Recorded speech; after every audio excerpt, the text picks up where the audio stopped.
Baik, alhamdulillah kita bisa bertemu di program ini dalam sebuah pembahasan yang menarik, yang masih hangat karena ini berkenaan dengan sebuah momen ya di bulan Desember, yaitu tentang peringatan Hari AIDS Internasional. Jadi tentang peningkatan HIV/AIDS secara internasional, nasional, lokal, ternyata itu menunjukkan angka kasus HIV/AIDS ini ternyata masih tinggi, bahkan cenderung terus naik ya. Walaupun di beberapa tempat turun, tapi turunnya pun tidak signifikan. Level nasional ataupun level provinsi seperti Jawa Barat, ternyata kasus kumulatif HIV/AIDS ini cukup memprihatinkan. Termasuk Jawa Barat yang ternyata berada di peringkat keempat dalam kasus kumulatif HIV/AIDS secara nasional.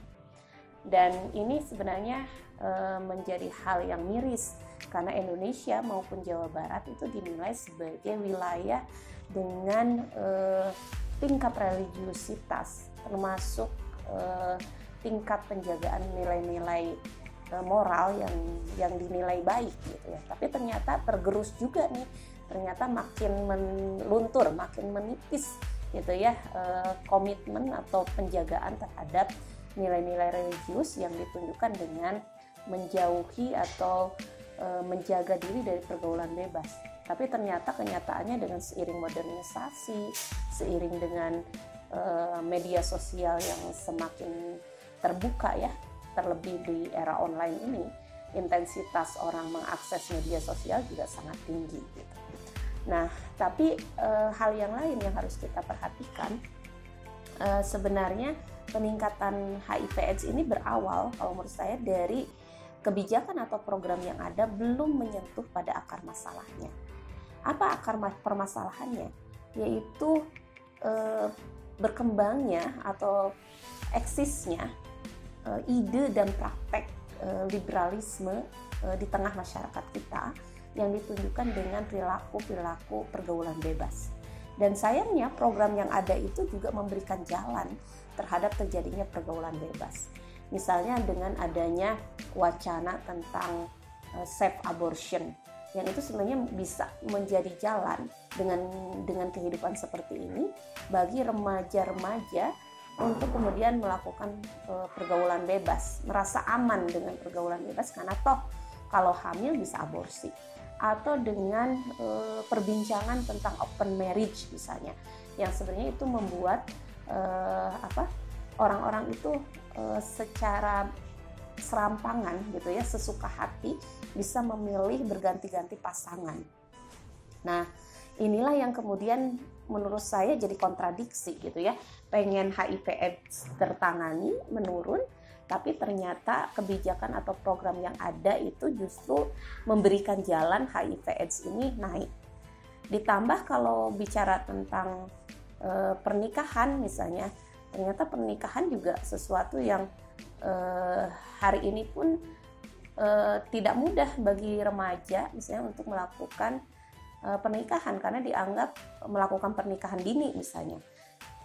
Padahal yang harus disiapkan adalah gimana para remaja ini sebenarnya bisa memahami hukum Islam dan siap menikah di usia yang memang mereka tuh sudah produktif atau memiliki kriteria yang memang secara hukum Islam itu boleh atau tidak masalah ya, bahkan halal gitu mereka itu untuk menikah.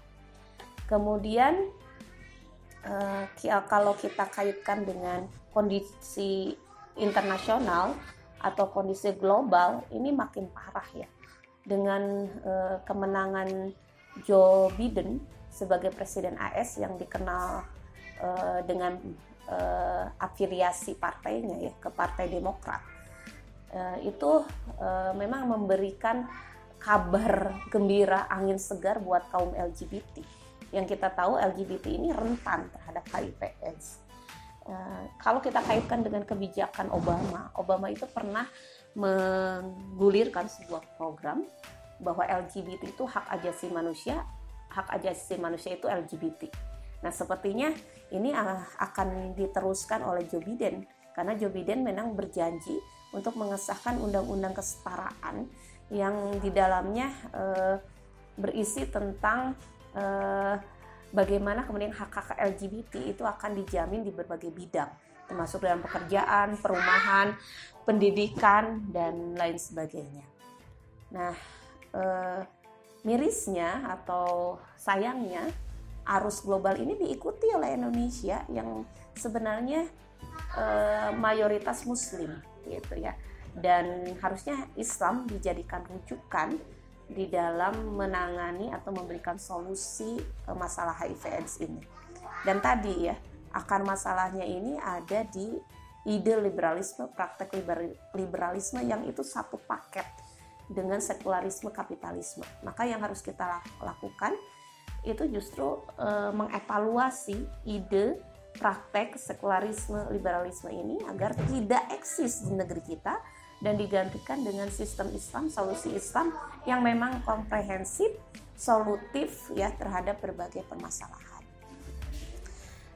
Dalam Islam misalnya kita sudah tahu sejak awal Islam memiliki sejumlah hukum yang akan menjauhkan dari pergaulan bebas, mulai dari larangan kholwat atau berdua-duaan, ya dikenalnya konsep mahram, siapa saja orang-orang yang haram dinikahi, kemudian juga ada aturan tentang kapan aborsi dilakukan, itu ada aturan ketat ya, karena nanti akan terkategori pembunuhan kalau kemudian seorang ibu atau seorang perempuan melakukan aborsi tanpa sebuah alasan yang dibenarkan oleh hukum Islam gitu ya.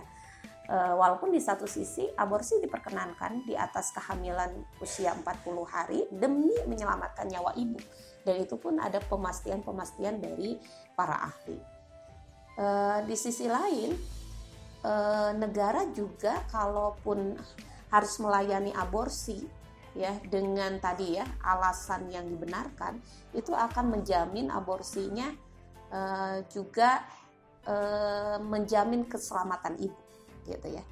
Kemudian kalau dia korban pemerkosaan perempuan ini, maka negara akan menjamin kehidupan korban dan juga anak yang dikandungnya, termasuk menghukum keras si pelaku pemerkosaan.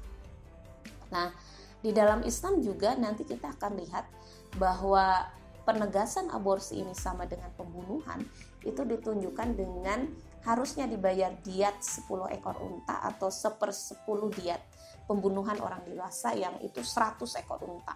Diat itu pengganti ya, denda yang cukup besar atas pembunuhan atau penghilangan nyawa.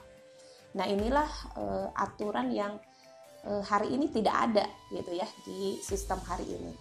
Dan yang paling mendasar yang kemudian harus muncul itu sebenarnya bagaimana negara ini dan masyarakat ini menjadikan keimanan dan juga hukum-hukum Islam sebagai rujukan dalam berperilaku, rujukan dalam berpikir, yang hari ini masih didominasi oleh liberalisme, sekularisme, ya kapitalisme, yang justru itulah yang menjadi cikal bakal atau menjadi